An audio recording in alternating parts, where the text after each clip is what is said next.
Ladies and gentlemen, boys and girls, welcome back to Stefan's Basement, where I have another lovely booster box opening today for you all. And today it's going to be Modern Horizons 3.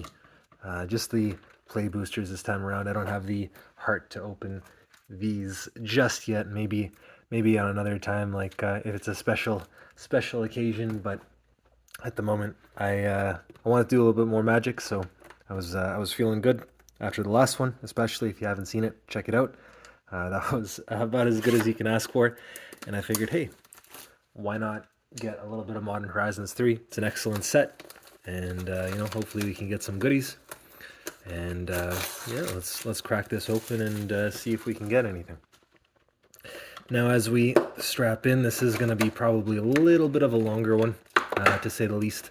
This is 36 packs rather than the, normal smaller amount of between 12 and 24.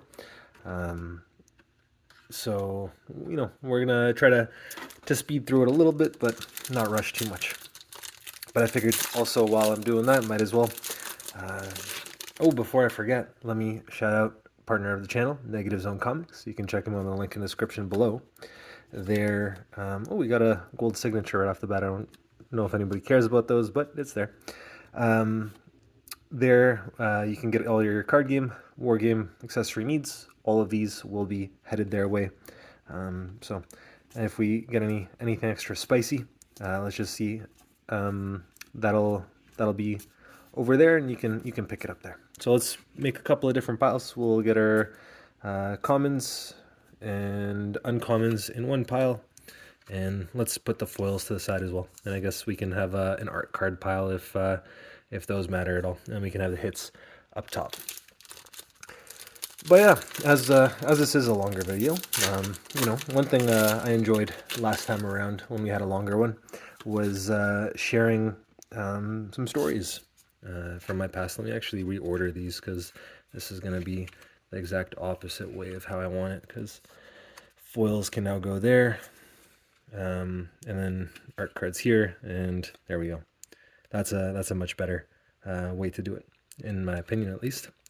And these piles are not going to be easy to sort, as I can see here, but we're gonna figure it out as we go. Maybe we'll just put that all in one big pile. How about that? Yeah, as I was saying, last time around, we did a longer video. I enjoyed telling the story quite a bit, and I thought it was a good experience. So I figured, why not, tell another one as we go through this. We got a first fetch land there, which is nice to see. It's always a hit. Always a pleasure to see those as we go through this. But yeah, as when I was a young, I believe, 24-year-old man, maybe 23-year-old man, somewhere along there, I decided to make the nerd pilgrimage, as you do, and it was to this faraway land called Japan. That's a beautiful land, right there. I'm actually gonna put that to the side there since that is so nice. It was to that faraway land called Japan, where I spent most of my time watching anime stuff, and I have my my figurines. Maybe I can show you guys afterwards what I bought there as a souvenir. But while I was there, it was a 3-week trip. I went with two friends, and we ended up. Ooh, we got our first portrait over here. That's cool. Always interesting to see those. I was there with two friends, and we decided to go for a total of 3 weeks. And now during this time, we, were a couple of places, Kyoto. We went to Nara next to that, and Osaka, and went to Okinawa, the islands, which was actually pretty cool. And of course, Tokyo. And our time in Tokyo, we ended up, going to a lot of the weeb places. But one thing I was very, very firm on doing, we got our first mythic there as a portrait, Omo, Queen of Vesuva. Sorry, I can't see that so well through the camera there, but it's actually quite a beautiful card right there. Some people are a little bit mixed on the portraits, and I think it's hit or miss for some of them, but this one I think is actually a nice hit. But as I continue interrupting myself, one thing I was very adamant about was going to see and climb actually Mount Fuji, and I had a whole plan lined up. That's adorable. A whole plan for how I was going to do it. I was going to take a bus to the base camp, and from there, I looked it up. If I remember correctly, it was going to be a 9-hour climb from the very base to the very top. And I was planning to start around 6 p.m. The reason being is that at 6 p.m., you beat the heat of the day. It's no longer so warm. And at that time of year, the sun set pretty late, and it rose around, I believe it was 4 a.m. So I planned in some, time just in case I messed something up. We got another M there.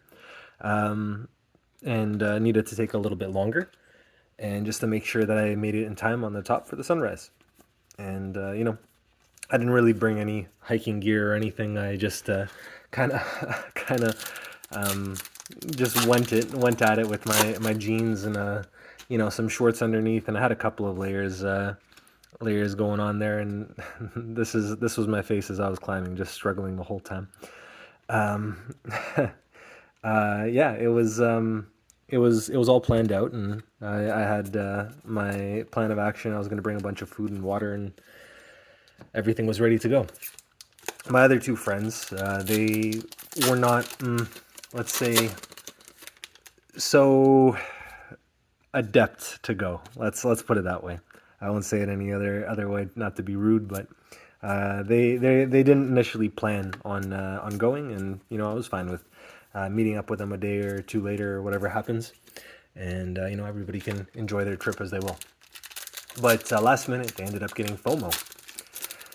And so, I didn't book the bus tickets or anything in advance. It's just, it's just a last minute thing that you can book at any point. It doesn't really matter, just a bus. They go every hour. And I ended up changing which bus we went to. Or, sorry, no, I didn't. We still took the same bus, but we changed the plans in the sense that all three of us were going this time now. And I knew that we had to kind of change the plan of action because they weren't exactly the most in shape. Let's just say that. Neither of them were like obese or anything, but one had flat feet and one, his conditioning was pretty bad. So I knew that like going from the very bottom wasn't a good idea.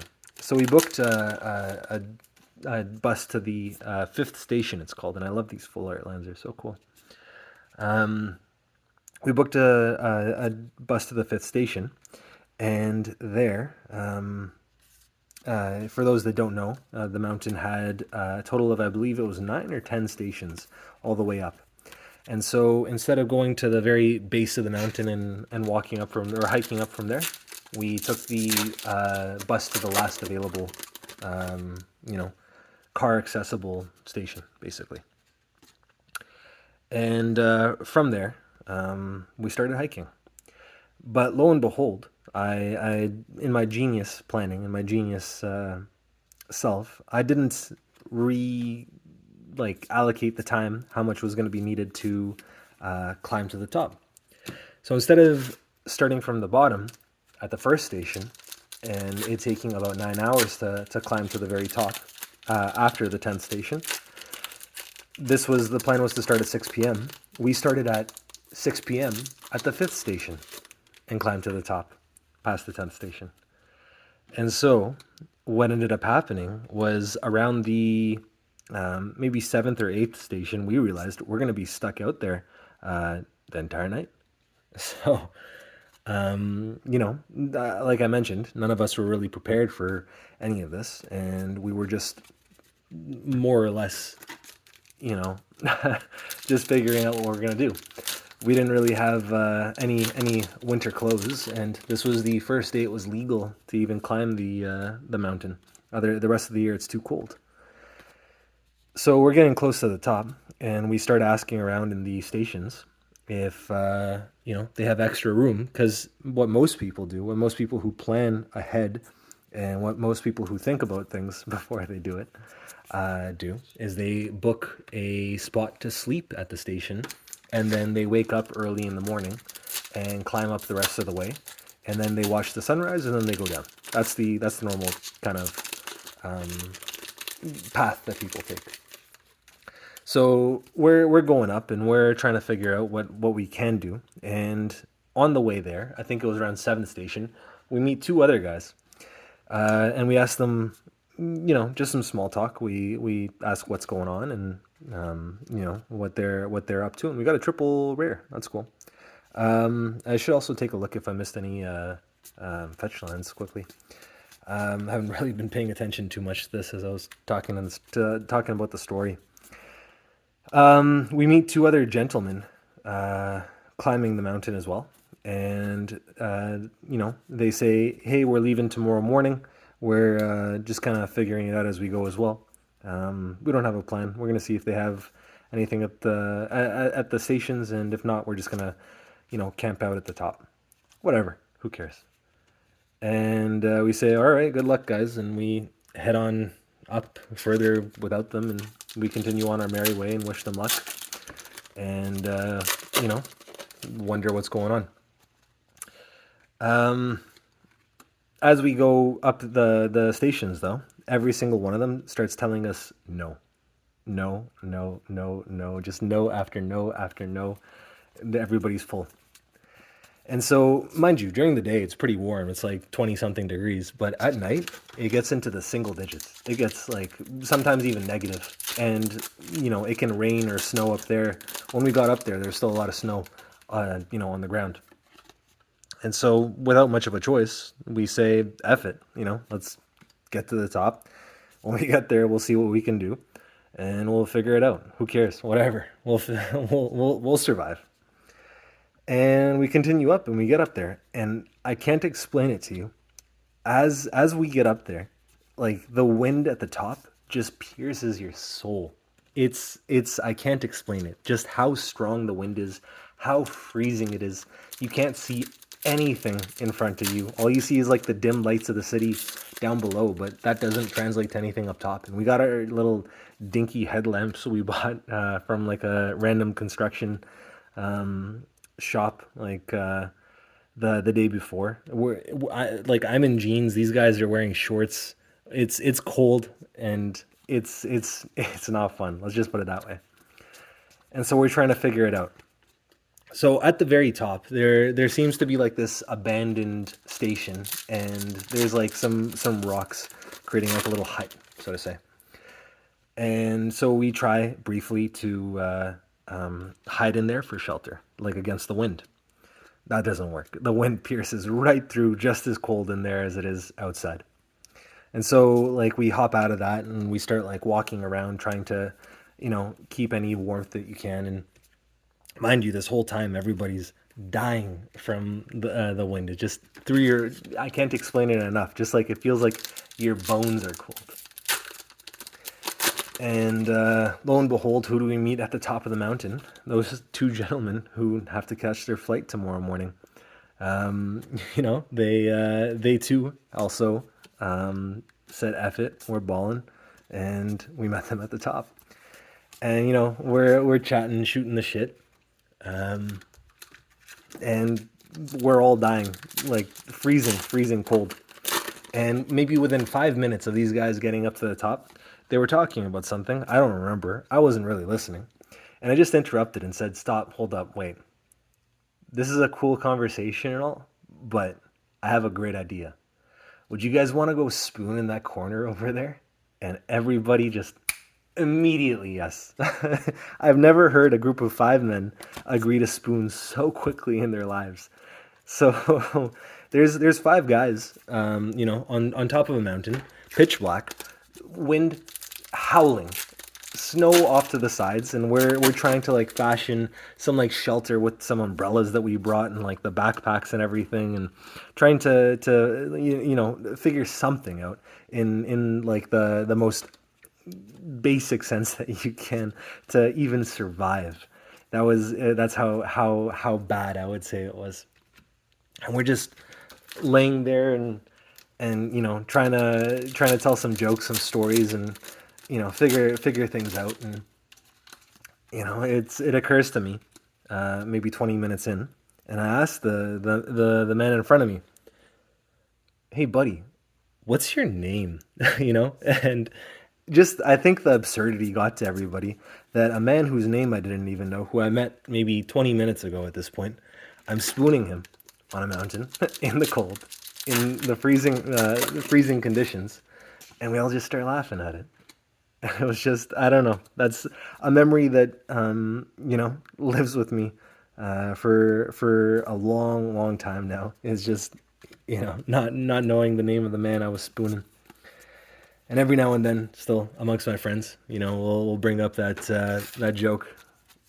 What's hey buddy, what's your name again? To kind of mess with each other, just like whenever something a little bit intimate, a little bit awkward, a little bit happen is going on, so to say. But yeah, that's the gist of it.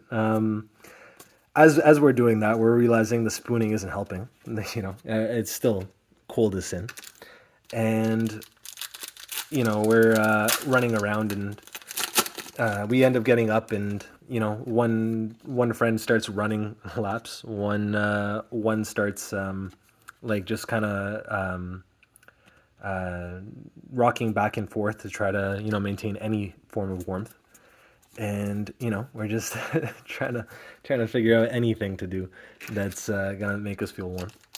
And eventually there comes an hour where we see people starting to come up, and there's a couple of spots that are better than others, let's say on the mountain. And we oh, this is a nice, another fetch land. We were thinking we'll be damned if we lose like the best spots to all these people who slept comfortably in their warm beds and everything. So what we end up doing is, like, instead of we just end up going to one of the windiest spots that are just it destroys your soul, but you got to do what you got to do for the gram, of course. And we braved it for the last, I think, 45 minutes, and you could just hear them breathing.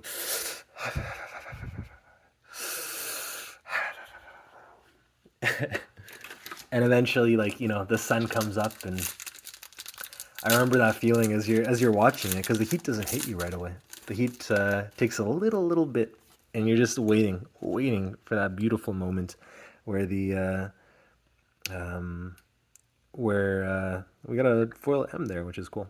Where the heat eventually gets you, and I can't emphasize the relief that you feel and how quickly it warms up. And we went from freezing our asses off that night before to we're stripping off into t-shirts and shorts because it was too hot, and just how quickly that can change.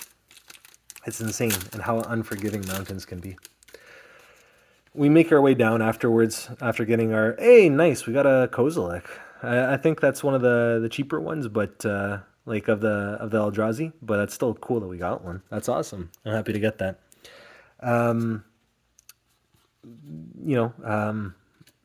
We make it down, and you didn't sleep the whole night, so you're completely exhausted. You get back to the hotel, and I think my buddy just woke up next day at like 3 o'clock. I think he was the first one. I think I was at 4, and at 5 o'clock the last one woke up, and he was just completely destroyed. But it was still a good time, a good memory, and it's a nice signature. Yeah, that's probably the highlight of the trip for me, at least. Almost dying on the mountain.